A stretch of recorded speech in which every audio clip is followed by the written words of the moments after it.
I'm watching these protests on Columbia University uptown, and you have a lot of these students with a battery in their back from George Soros and the powers that be, whom I believe is staging the majority of this pushback. And you can't have American students or students from around the world at Columbia pushing an agenda that supports Hamas on American soil, receiving American funding, federal funding, and toting an ideology that's anti-American. It's just not going to fly. You're getting American funding from the government, and you think that's going to fly? Especially when the world is predominantly ran by the same J people who you hate, or you have propaganda spreading on the campus directing hate towards another people. It's just not going to happen. It's not going to happen. And like I said so many times, money talks. Money is the God of America. Money is the protection of every individual, providing you use money the right way in America. Money speaks. Look at the tariff situation. The tariff situation has the other countries outside of America shaking in their boots. They'll try to fight back and create their own tariffs, but they have been sucking the blood of America supposedly for decades. So what Trump is putting on the table, you take 10% from us, we take 10% from you. It's no longer going to be you take 10% from us and we only take 1% from you. You take 50% from us, now we're going to take 50% from you. And I'm no person who is easily adjusted to change. Change is a hell of a thing. Change is a hell of a thing. So if you're used to getting free money, if you're used to getting money from the federal government for free, then it's hard to adjust to change. It's hard to pay out when you don't want to pay out. Proof of that are the people sitting on welfare, getting federal or taxpayers' money. They don't want to go back to work. They've been sitting on their asses from generation to generation, so it's hard to go back to work.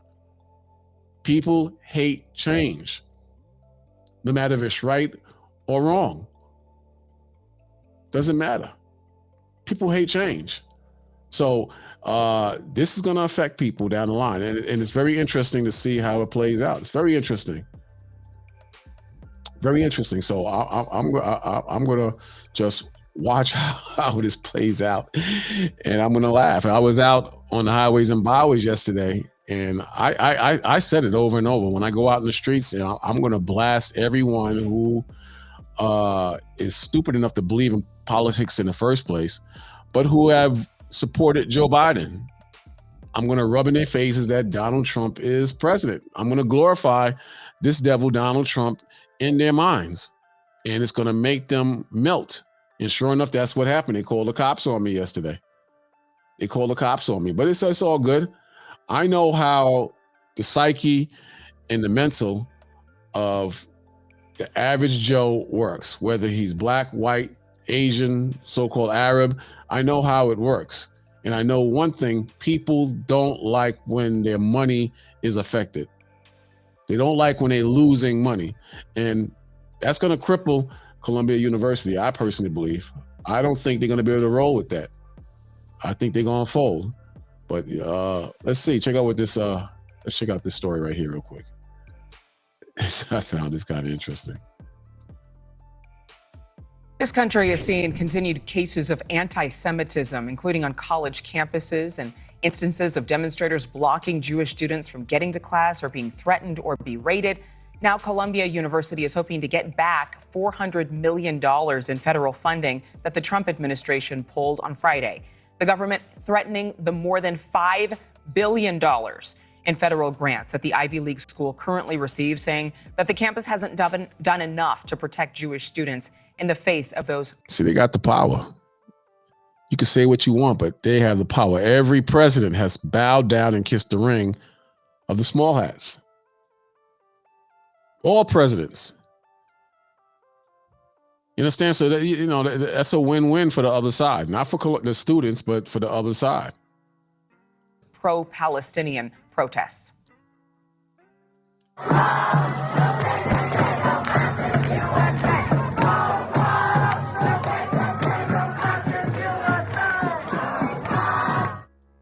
It's not at the level we saw last year, but Barnard College also seeing protests again this week. Protesters organizing a sit-in at a campus library before being evacuated by police due to a bomb threat.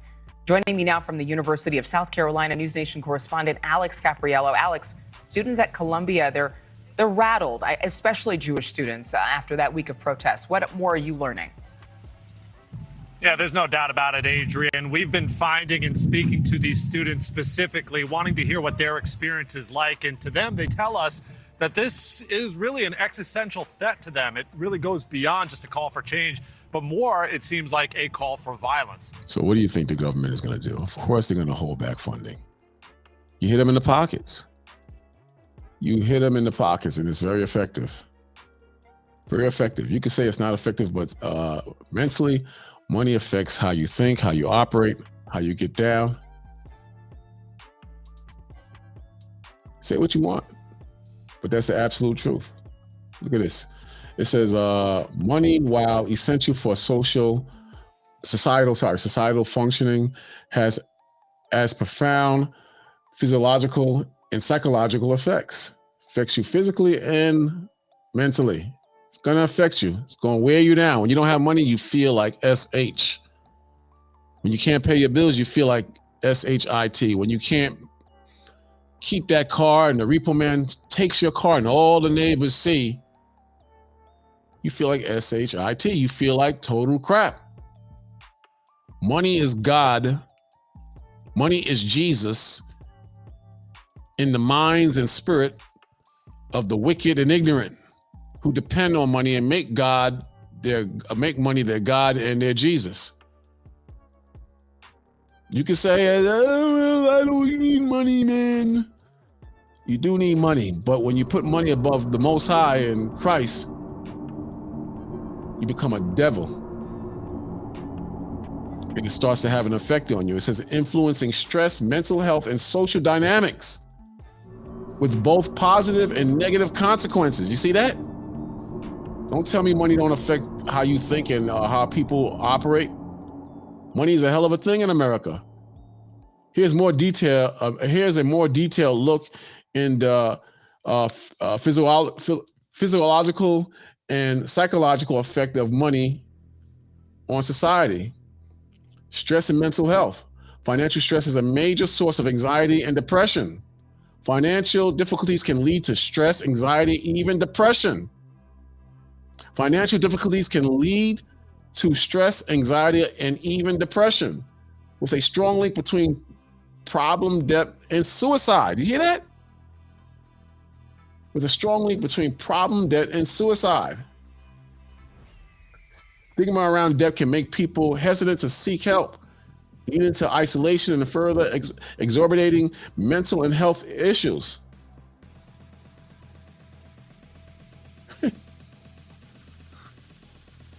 Sorry, exacerbating mental health and issues. Crazy. Financial difficulties can negatively impact recovery rates for common mental health conditions, making it harder for individuals to overcome mental health challenges. I'm not going to read everything, but you get the gist of where I'm going. This thing affects you, man. And the threat of being expelled from college will crush you or crush a student.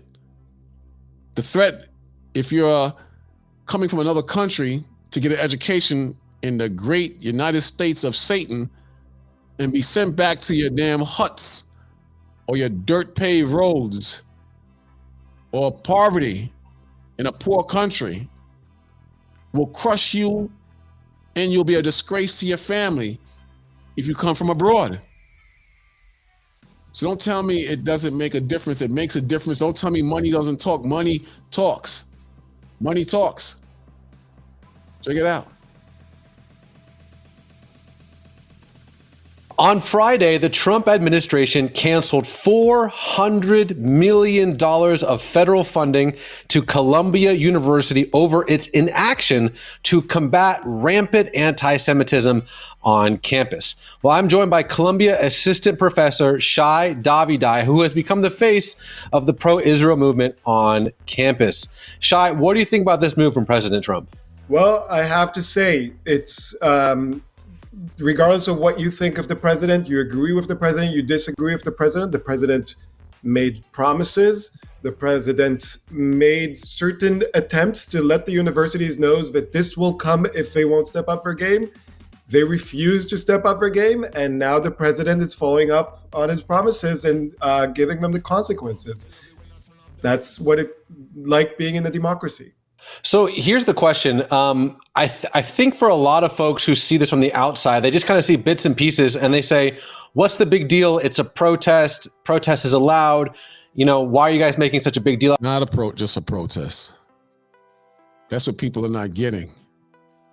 People have been comfortable in so long with the woke ideology, this namby-pamby ideology, meaning where a man don't know, he doesn't know what a woman is, he doesn't know what a man is. Men and women's sports. A lot of this stuff is not more than 5 years old. Free money from the government. People are stuck in that mode. Then you have the other side that want American traditional values to be put back on the table. So this is a back and forth, a push and shove, or push and tug rather. These things are effective. You understand? This is not just a protest. You got students protesting for a so-called terrorist organization abroad in the United States on an American campus. And the same American campus is being funded by American taxpayers from the federal government. On top of that, the so-called small hats or J people, they call the shots in a lot of these cases. They're getting stepped on in a lot of these cases.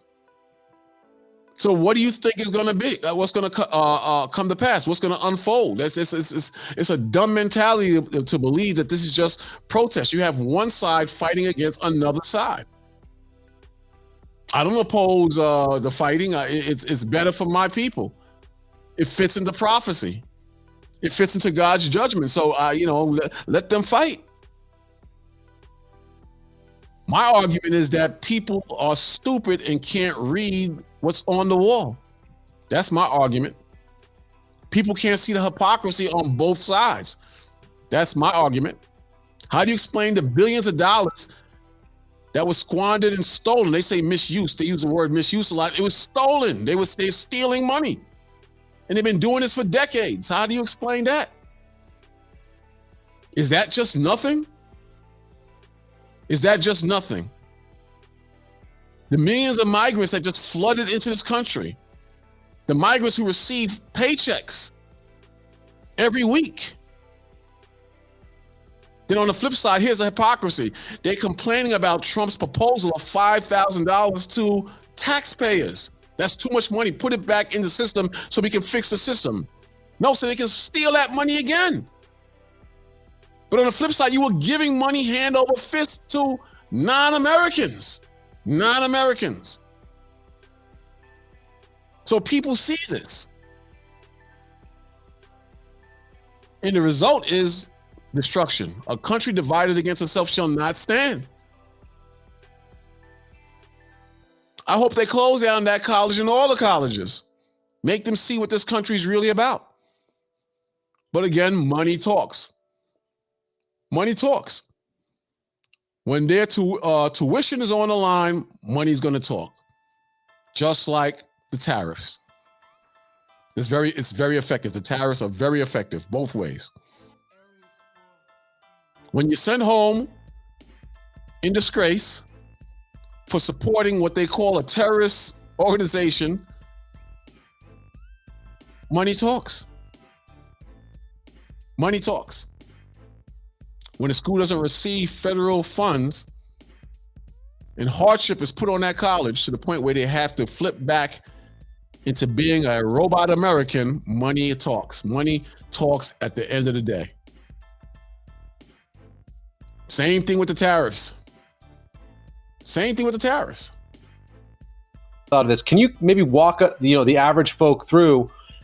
Is there actually anti-Semitism on your campus? What does it actually look like in person?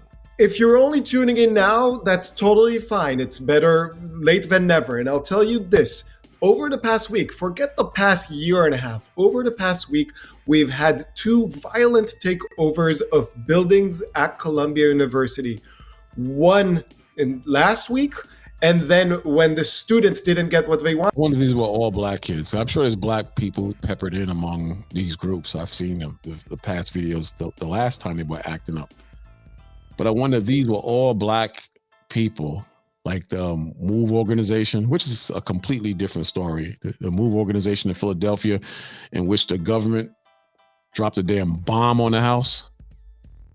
2 different things though, but I wonder if this was a black campus uptown and they were doing these things, how long would it take for them to shut down the funding, beat the hell out of the students and drag them out and expel them from college and just wreak absolute havoc on those black students. See, they look at it's 2 different Americas, a black America and a white America, a poor America, a rich America. You have a middle class, but that's slowly fading away. That's slowly fading away. You know, in the future, they're saying, I can't remember the exact year. I think it's 2030. That most people will be renters. People won't be able to afford to own anymore. That's how serious this is getting. And a lot of this stuff that's happening on the campuses, the students have been indoctrinated. The professors have a strong, hard left liberal concept of how the country should be and what's better for the country. Then you have George Soros funding a lot of this pushback against the government. There are a lot of people in these protests or sit downs, whatever you want to call it, don't even go to the campus. You know, they pay a lot of these guys to come from different states to start anarchy in a lot of these riots and sit downs and protests. It's a known fact. So I'm not going to spend a lot of time on this, but you get where I'm going. You get where I'm going. So this is not hard to figure out unless you're stupid. But tariffs, they do work. They do work. Again, if a particular country gets $50 billion in tariffs from America, you understand? And America only gets $1 billion, and they've been doing this for decades, it affects them. It affects them because now if you've been robbing and sucking off the titty milk of America for decades, and you build up structures, you have lavish spending, and you put money into A, B, and C, and now the gravy train is stopped. The spigot is turned off, and that money is not coming in the way it used to come in. That's going to affect you. But the threat of a crash hitting your country because of tariffs is very dangerous and is very scary. Trump expands exemptions from Canada and Mexico tariffs. U.S. President Donald Trump has signed orders significantly expanding the goods exempt from his new tariffs on Canada and Mexico that were imposed last week. So he's putting them on, turning them off. I don't know where he's going, but I think even Trump realizes that this could affect America greatly as well. Because America has been drinking off the titty milk of other countries too. They're dependent on a lot of the goods that come into this country from other countries. U.S. President Donald Trump has signed orders significantly expanding the goods exempted from his new tariff on Canada and Mexico that were imposed this week. It is the second time in 2 days that Trump has rolled back his tax on imports from the US's two biggest trade partners. Measures that have raised uncertainty for business and worries for financial markets. You see that? So it works both ways. Everybody's dependent on stolen money. Everybody's dependent and reliant on wicked money hustles. On Wednesday, he said he would temporarily spare car makers from 25% import levies just a day after they came into effect. Mexican President Claudia Sheinbaum thanked Trump for the move, while Canada's financial minister said the country would in turn hold off on its threatened second round of retaliatory tariffs on U.S. products.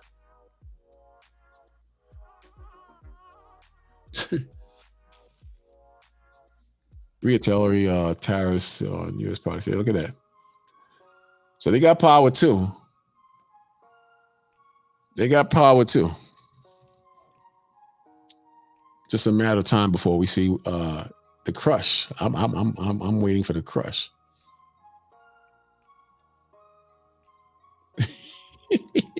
What I tell you?